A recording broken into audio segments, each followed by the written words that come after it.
My name's Dave DeBow, founder of MoneyPartnerFormula.com, and this show is built for everyday real estate investors who are actively doing deals and looking to scale using other people's money. So if you're an active real estate investor and you want to get featured on this show to talk about your own real estate and capital raising experiences, then just go to daveinterviewsyou.com. Now let's get rolling with this episode, and remember to subscribe for daily interview content. All right, guys, welcome to Property Profits Podcast. I'm your host, Bryce Kaminski, filling in for Dave Duo. And have you ever wondered how to sell your house quickly, even if it needs major repairs or you're facing foreclosure? The title's 6 Ways from Sunday and everybody wants a piece. Well, today, my guest, Nick from Property Warehouse in Springfield, Massachusetts, that's a hard one to say even for me, is going to help us out as he specializes in buying these houses with these convoluted titles and making sure that he has multiple tailored offers. The last name, I'm going to take a shot at Devine. Devine. Nick Devine, welcome to the show. Great to have you here. Appreciate it. Yeah, the gold's in the issues, pretty much. Yeah, you know, I always say to people, it's we buy problems, not we buy properties. But anyone can buy a property, but if you can solve a problem, that's usually where they're going to trade equity for the solution. So tell us a little bit more about Property Warehouse and how you got started in this whole business in real estate. Yeah. So I was a disgruntled W-2 way back when. I come from the phone sales background where we were actually staffing. The time I was staffing like doctors and travel like NPs and PAs. So kind of learned that I was not in control of my paycheck when we had a nice commission cut that was not really truthful on how the structure was. So, I came across, the idea of real estate, because, you look up, you want to have money. Everybody says people have, make their millions in real estate. So I was like, okay, so if I start a business in real estate, that's probably a good chance to flourish, right? I ended up going to our local RIA, CT RIA. I joined their coaching program in May, and we bought our first 6-family right out the gates in hard-hitting New Britain, Connecticut, and it earns that reputation very well. So we bought that in August of 2019, and by April of 2020, I was having my doors kicked down by the DEA. Yeah, so we learned a lot. Learned a lot through that. That was the first house I ever bought with a bank as an investment property besides my personal house. That was the last house I ever went through a bank to buy a house. Yeah, we learned a ton. I bought that one with a partner who now runs our acquisitions, full time for us. So yeah, right now we're pretty much starting to ramp up. But yeah, it was quite the interesting first property. We went through a ton of problems. Well, it's interesting you say that too, because I know an investor who's like, I'm never going to invest in areas like that. And earlier in the spring, the DEA was over at their nice house in a nice neighborhood. It's I guess it's who you rent to. It doesn't seem like, there's areas of town that naturally your renters are a little bit challenging, but even in the nicer stuff, like you never really know, they might be kicking in your doors in your nice properties. So what's your main focus as far as the type of asset you've been looking for? Yeah, so it's little to no equity deals. Those are our bread and butter. And I looked at that. So like when we bought that property, it was a 6-family, bought it for $300,000. We bought it with 20% down. With fees, everything was on the market. So we ended up paying ballpark $75,000 to close it, right? And we still had to do some renovations and such. So, I got really, really interested in the little to no equity stuff because it just allows you to stretch a dollar a lot farther, right? In particular, like subject to land contracts, pretty much creative financing deals where there's kind of a smaller pond to play in, right? We still do deals that are cash, with some equity in it, but I found out that a lot of the no equity deals, not many people really knew how to structure. So Mm-hmm. pretty much worked for free for somebody that pretty much held my hand through everything. I said, hey, I don't want you to pay me, but if you could be there for these calls and to help me kind of just walk me through these scenarios. Cause again, you pretty much just run into problems and you're like, hey, this has an auction. They owe 300, it's worth 300. Plus they got $30,000 in judgment liens. What do you do? Yeah. Right. And, You you can't save them all, but sometimes you can negotiate the loans and things like that, and find some equity in some places. Like the bank might take a little bit less.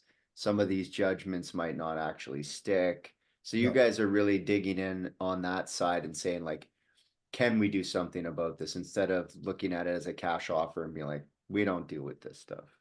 yeah, because there's it's all about the options that you have, right? If this house only has one option, right? How many people are going to be able to even help them with that option, right? Especially if it's a very niche type of structure. So like you have a house that owes, so I'm just dealing with one now. I'm going to see I think tomorrow. They owe ballpark, I don't know, 560, right? They're getting offers in at 550, and the agent's like, if you're an investor, don't waste your time. I'm like, yeah, well, Mm-hmm. the money's in the debt. You have a 3% interest rate. That's where the money is. You're not taking that offer because you're going to be cutting a check to sell your house, Mm-hmm. right? So it's just kind of reframing everything to them like, hey, you got to have an open mind to how real estate works. Mm-hmm. It's simply just a deed, and a deed is just a piece of paper. That's the ownership.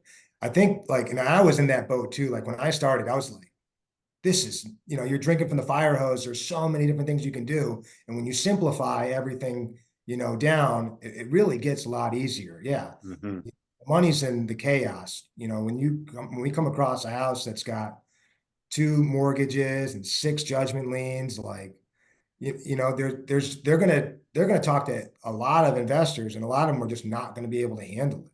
So I was like, okay, like if I can handle these, I can earn a name for myself in the area to say like, hey, when that situation comes up, bring it to Nick, right? No equity, Nick. That's what I told agents, like, hey, save my name as that.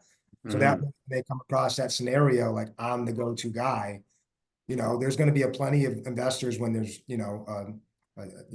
a driving for dollars type of house. There's 1,000 cash buyers that can do that, right? So it made more sense to go after some smaller territory where it's like, hey, the little to no equity side is going to be kind of our bread and butter. And, to be honest, we really wanted to go after that too, because in the long term, well, when '08 happens again, and it will, um, you're not going to be able to go get a loan, right? People are Mm-hmm. like, oh, I hope I can buy when prices are half off. But I mean, imagine if the banking contagion happens like it was doing earlier on with Silicon Valley and the banks, right? Well, if you can buy a property without going through a bank, the debt's already in place, and you don't even got to negotiate the interest rate; it's already there. I mean, it makes for an easy situation. Mm-hmm. So, I was like, in the best of both worlds, you got to be able to withstand that storm when it comes. And I was like, if you Mm-hmm. have that ability to buy it with those mortgages in place, you know what I mean? You can kind of really get the pickings on, hey, I'm only going to go after interest rates in this ballpark with this amount down. You can Mm-hmm. So the are you doing subject to then? Yeah. land So contracts subject to, yeah, yeah. absolutely. And that's we again, it's another avenue of property that's kind of become kind of hot when the interest rate is high. Same with like the note business has been hot since the interest rate is high. So people don't care too much about buying a 3 or 4% interest rate when the bank's handing out two, but when the bank's saying 5, 6, 7, three is a lot nicer, especially if it's locked in. If it's not like a five and then open, right? So when I'm looking at Property Warehouse, the website, it's kind of leading me to believe that it's more about the just like we buy houses. Is it like 50-50 sub two, or do you end up doing more sub two these days just because of where people's equities are these days?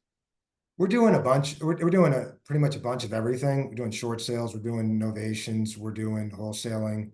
Mm-hmm. Right now, it's pretty balanced on kind of all the exit strategies.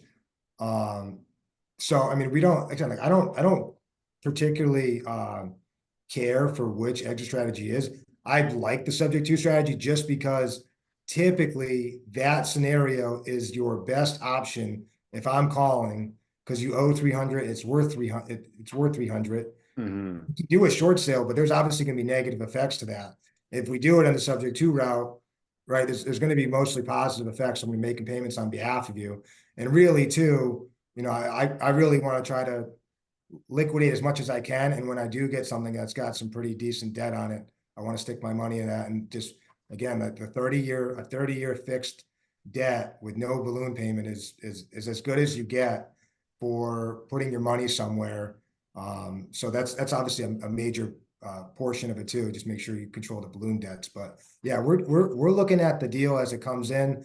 We're going to just simply go through the options that are available. And the more options that they have, right, the better the deal can be. And obviously, some of these deals, like they only pigeonhole in one box. So yeah, we're doing kind of the handful of everything, kind of the jack of all trades, master of none, Are if you you will. holding these things and renting them out, or are you flipping them? What's the use, the end use for you guys? Both, yeah. So we definitely liquidated a few of recent. I think we only have a few in our portfolio right now. Mm-hmm. We're going through a couple of flips right now, a couple of wholesales I have. Uh, I have two short sales right now under contract. We have two wholesales that we're signing right now. We have one, two, three novations that we're under contract that we're going live with right now. And yeah, we're really we're just trying to be problem solvers. It's you want to figure out obviously on the other end of this on the phone, what are they trying to accomplish, right? Mm-hmm. What's their goal here, right? And I said, like I said, we're extremely transparent. We go through like every option that don't even involve us too as well. And I just tell people like, listen, my job is simple. I'm just going to lay out some options that are available. And again, I want you to ask as many questions as you can possible for it. I'd like to start holding more coming up because again, like I said, you want to have that balance of having some active money coming in, and you also want Mm-hmm. to park it somewhere. So, um, we plan on trying to hold some more. It just depends on too, like What you yeah, find. You what you never know what you're find, gonna yeah, find. yeah, what you find and what the structure is. So like in particular, if I can get a little no equity deal and I'm putting 5 grand down, right? I mean, that's as good as you get type of thing where Mm-hmm. risking a lot of money. So yeah, I said it's just kind of the counterbalance. I feel like, every day I look at my board and I'm like, okay, what are we doing with this one, to try to come up with a game plan. Because I said like the overall goal is to obviously to keep them, right? You want to keep that. That's where your wealth is built by keeping real estate, by the benefits of holding real estate, cash flowing, tax write-offs, right? Anything else, you're just transacting. You're just Mm-hmm. just Mm-hmm. just taking, you're taking this soda for $1 and you're selling it over here for 3. As simple as Yeah, and that. you get the difference, and that's not wealth. I always, not always, but lately I've been saying, there's that quote, all wealth is either made or held in real estate. And I've kind of changed it to all wealth is either made or held in American real estate, because I don't think there's a more conducive environment than American real estate for, just the wild west of gains and, um, quick money and slow money and appreciation and all sorts of different strategies and stuff. So, if you're an American or a Canadian, definitely American real estate is definitely diverse enough that anyone can do it. So let's talk a little bit more about Springfield. What are you seeing out there? What's the trend? Where do you see the market going? Yeah, it's hot. It's extremely hot, and you're going to start to see um, the areas that did not overheat, you know, from the run up from '08 to 2020 in particular Mm-hmm. to the cities that are going to thrive. So I'm actually in the process of selling my house in West Hartford, and like Hartford County, Springfield, like this area are probably top 5 in the country, Mm. just because they just did not appreciate during that run up like most areas did. You're in this time with high inflation. They're actually underpriced. Mm-hmm. Mm-hmm. Hartford was #1 last year. And if you've been to Hartford, Hartford is, some parts are tough. I mean, they're tougher Mm-hmm. than a $2 steak. So, Mm-hmm. there's another thing too is more so on the Connecticut side, their taxes are high. So you Yeah. also you have an area with high taxes, right? Where it's also going to prevent a lot of home ownership because, a 2000, maybe a $250,000 house, you're paying 7 grand in just property taxes. Like that's a lot. Like Springfield's definitely half of that. Springfield's starting to get hotter. I just moved into my house. I just bought this subject to as well. I'm actually right across from my parents, so I won't starve to death. My mom's an Italian and she'll cook for me and make sure I make it through. But yeah, I mean, pretty much I had to buy it subject to, I'm unbankable. I don't have a job or anything like that. So I was like, hey, if I want to buy a property, I got to buy it, with existing debt. Terms. And so Yeah. You're gonna have it's, to be the make the bank exist. So any advice for homeowners considering selling their house fast for cash? yeah, I mean, weigh your options. I mean, there's a time and place to definitely do it. And again, too, if you're selling your house fast for cash too, what can you use that money for too as well? Sometimes it's actually beneficial to sell your house for cash at a lower rate than it is to drag it out on the market. My property has been under contract twice and fell out and had nothing to do with the inspection. So if you do list your house with an agent, you could be sitting, you could be waiting.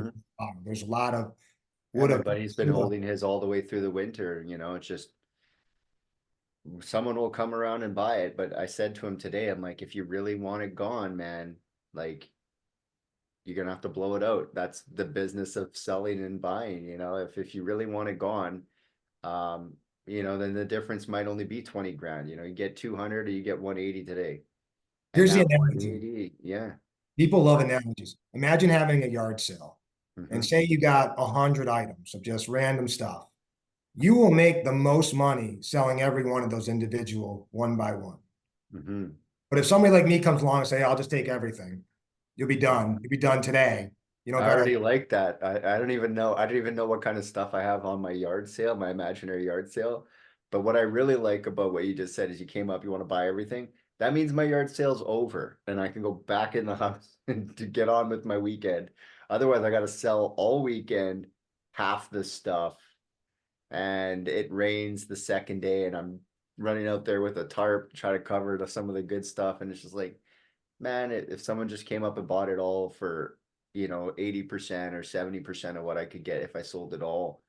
uh yeah, I mean, some people really want to like get every dollar out of things, and that's cool, but I think they miss sometimes the simplicity of just having it be over. Yeah. Get on to the next position, instead of 6 months on the market, because the house ain't that nice and the equity is weird. So the agent can't really help, and people aren't seeing the value because you're over your head and just sits on the market. So figure it out, and usually that's where guys like us come in, is we can usually figure it out, when it comes down to like the creative side, to get someone an appropriate proposal, let's say, for their property, because it's not even a sale in some cases. If you're you might just, like, I've gone to foreclosures and helped them navigate it, and they kept the house, and I was just like, okay, cool, you're welcome, and on to the next. So if you're looking to sell your property, there's advantages to both sides, I think. What would you say is the biggest advantage to selling to a private buyer? Yeah. I mean, you're dealing with somebody that's done this, this cycle multiple times. Okay. Like there's comfortability here. Like buying a house, once you start kind of doing it on a repetitive basis, that's, what I mean? You eat, Become sleep, an buy expert. houses. Yeah. Kind of So like those people who only fix Hondas. If you want your yeah, Honda fixed, Go to that guy. You don't bring your Chevy to the Honda guy. You don't bring your Honda to the Chevy guy, right? So the expert knows how to get it done in a hurry and get it done properly. And there's a cost, a transactional cost, and hopefully it's not too much. So, um, if people want to connect with you particularly and figure out what's going on and what they can do, maybe to sell their property to you, what should they do? How do they find you? Yeah, so our website is www.thepropertywarehouse.com. You can find me on Instagram. My handle's Dank, D-A-N-K, Devine. Yeah, message, reach out.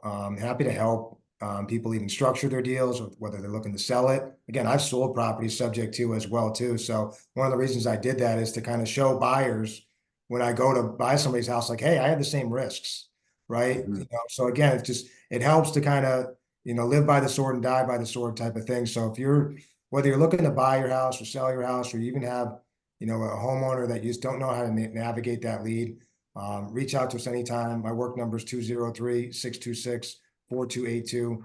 So Nice. we're doing deals in Connecticut, Mass. We're starting to expand in South Carolina, North Carolina.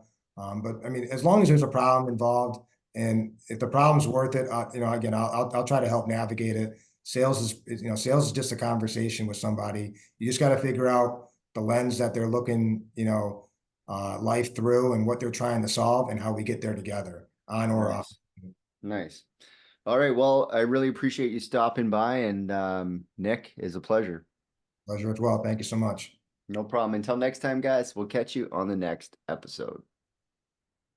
Hey there, I really hope you enjoyed that episode. And as always, if you want to listen to more daily interview content, make sure you subscribe. And if you're an active real estate investor and you're doing deals and you'd like to get featured on this show, then just head over to daveinterviewyou.com. Now at moneypartnerformula.com, we help real estate investors to create a process for predictably getting capital so they can do more deals without relying on hard money lenders or the banks. We do this by building them a private capital marketing system. Now, if you want help turning yourself into a big money capital attraction machine, then book a call with our team to see how we can help. Just visit moneypartnerformula.com to find out more. All right, take care, and we'll see you on the next interview.